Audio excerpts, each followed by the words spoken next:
The role of the National Assembly in managing the insecurity crisis in Nigeria has come under scrutiny. Last week saw caucuses of the ruling APP and the opposition trade comments over President Muhammadu Buhari's handling of security issues. The National Assembly has also had numerous executive sessions with past and present service chiefs without any meaningful results. Let's bring back this report by Arise political editor Sumner Sambo on some allegations and counter-allegations between both parties. Senators of the governing All Progressives Congress say the minority caucus of the National Assembly is unfair to its government and that the opposition lawmakers are playing politics with insecurity by disclosing that President Muhammadu Buhari has been inactive over security matters. We take exception to the unfortunate charge that our president has not been seen. This is false and cheap politics. Mr. President and the service chiefs are meticulously busy every day and every night in deliberations and actions with a view to addressing the security challenges across the entire country. Similarly, Mr. President had always made statements to Nigerians on all major security incidences and assuring Nigerians and indeed the international community that he's on top of the game and that he will continue to do his best in making sure that the security challenges are tackled head-on. On the alleged mismanagement of the economy by the Buhari administration, the majority lawmakers urged Nigerians to note that the global economy is in turmoil as triggered by the COVID-19 pandemic and that Nigeria is not an exception. The federal government is aware of the challenges and is working assiduously to massively get the economy working for Nigerians through agricultural intervention projects, infrastructure development projects, and social interventions to use the pains of the economic downturn on ordinary Nigerians. We reject and dissociate ourselves from all and any inflammatory statements that appear to threaten the authority of Mr. President and our party. We accordingly wish to remind them that blame game and threats of constitutional measures in courts are unwelcome and will not help in any form to address the challenges the nation faces currently.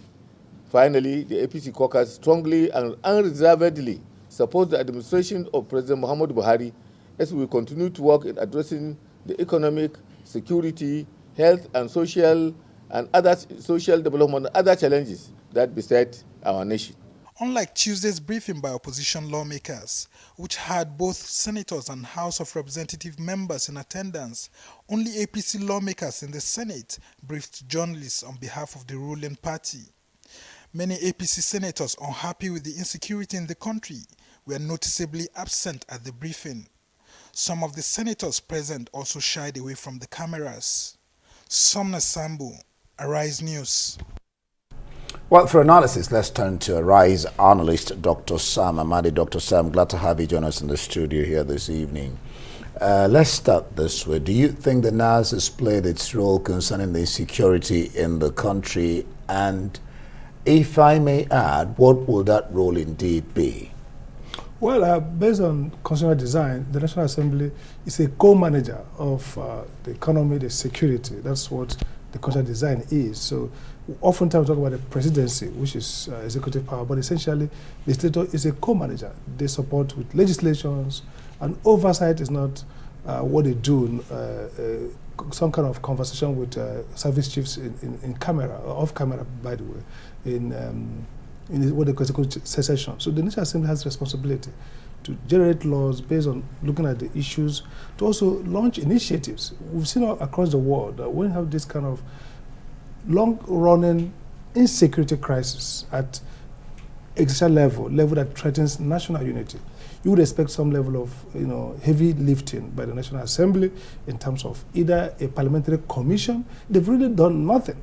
No law for the past 5 years. There's no single review of either the Armed Forces Act or any legislation in line with intelligence, debriefing they have got through oversight. So basically, we can say the National Assembly have been sleeping on the wheel, just doing nothing, low energy.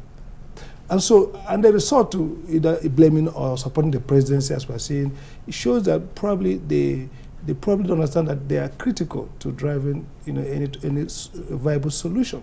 So I think the National Assembly first, they should stop this notion of executive sessions. I mean, the notion that important national issues require off-camera conversation with service chiefs is not the notion of parliamentary review. Parliaments are open places, assembly.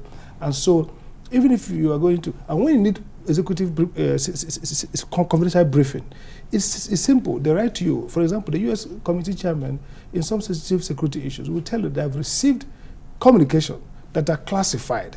That's not part of the executive. That's not part of your open parliamentary work. It's classified information. But when you invite service chiefs, there's no executive session.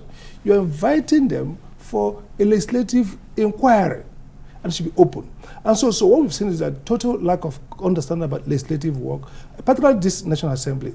8th National Assembly really did a lot in terms of regulations, in terms of laws. I chaired 2 of the technical committees on critical sector of the economy, and I see the kind of work. We've not seen that energy, we've not seen that engagement, and I think it's shameful, because we are at a time that the legislature should lead. The executive is obviously low energy. I mean, I don't know whether they're present or competent. Everybody agrees that they have mismanaged the critical aspect of this security war. So you expect that the National Assembly should, kind of step in and drive that kind of search for viable solution. Now, think in terms of total loss of confidence in Nigeria as an entity. We've seen people talking about all kinds of, either separationist arguments and so on. What has National Assembly done in terms of even rigorous sessions to really address, to take in some of these actors into hearing and try to, kind of find out what feed the pulse of the nation and counter narrative and say, look, we want to work on dealing with poverty crisis, exclusion issues. People are talking about exclusion. So some of the drivers of this discontentment that have led to insecurity in some part is a sense of exclusion. How has the National Assembly paid attention? Even if they're not going to make new laws, they could come with initiatives and support the executive that is very weak at this point. So in my view, this is really a National Assembly that's missing in action, complemented by executive that is asleep at the wheel. So you can imagine what we have.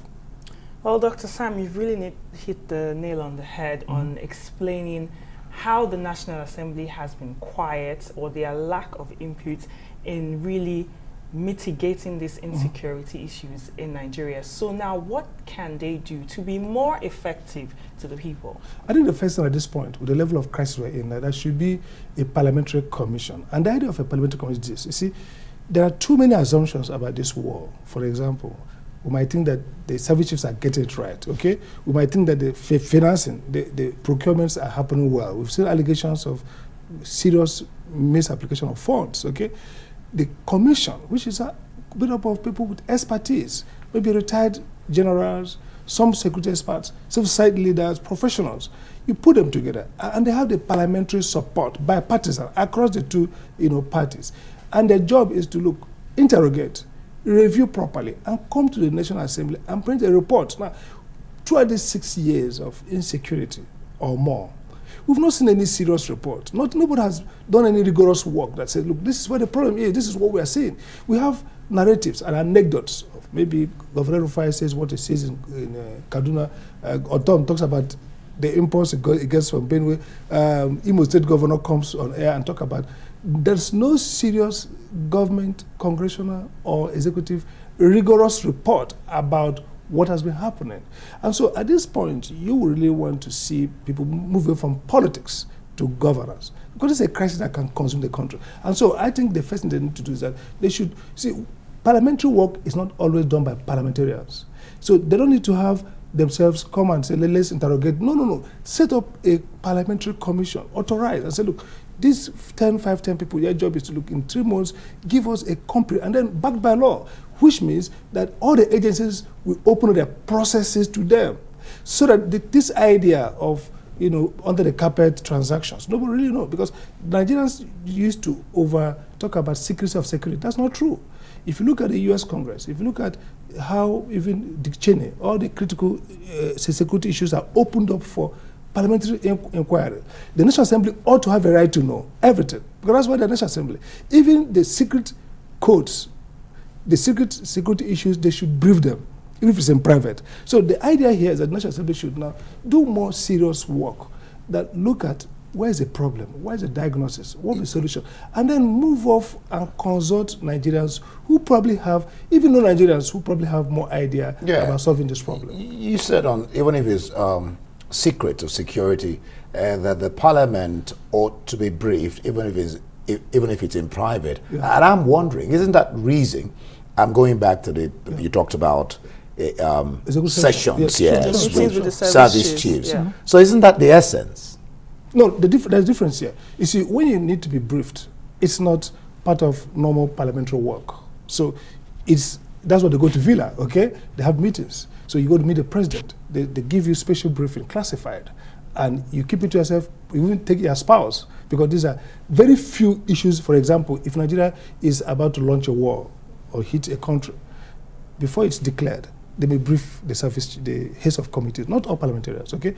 And then, but when you are not inviting heads of service chiefs to come and brief you on why the war is not being won, that's a parliamentary inquiry. It happens in committee, open, or it happens in sessions. It's not an executive session to come and, that's not a briefing. That is an interrogation. That's part of your work. You are interrogating them. Why are you guys not delivering? You think they're not interrogating them? No, that interrogation should happen in a parliamentary setting. This is not about, okay, by the way, have you seen? You mean open session? No, open, yes, open. Not, open. It's open. Open doesn't mean all Nigerians should be there. For example, committee hearing. You watch committee hearing. Arise News goes there. Everybody goes there. So that's the idea about inquiring about why something is not working. Different from when the executive wants to brief you. Is there any way that the citizens can provoke the legislature to get on top of what you're saying? Is there any way the citizens can do that? Yes, the problem that this letter does not hear. For example, some of these anti-corruption groups have written letters. They're writing complaints every day. What we're doing on Arise News is part of it. But they don't hear. The problem is they don't hear. The problem is that they are trapped kind of, in the mindset. The mindset is that this is all politics. This is all about negotiation. This is all about not upsetting the president. This is all about not crossing the line of partisanship. So if you're asking questions about why things are not working, then you are taken as if you are probably going against the president or the party. No, but an APC senator, Senator, right, Smart Ademi, really spoke volumes. Absolutely. And he didn't care whether he was APC or PDP. That's where the leadership comes in, because it's the leadership that will now move that forward. So the idea is that he has spoken, it's like it's gone viral, but that's not the end of it. What flows from it will now be this kind of detailed process to inquire. Smart says things are not working. How? Then you now build on it as, okay, we set up this committee to look at it properly, by partisan. They report back. Nigerians see the report. Look at 9/11, a major event. He created a 9/11 commission that gave us 9/11 reports, over 2,000 pages of volume that led to the restructuring of American security apparatus. That's the point I'm making. So we need to get this Assembly seriously involved in rigorous thinking. And if they are tired, they should ask people to help them. That's all the time we have, Dr. Sam. Thank you so much for joining us on Newsnight.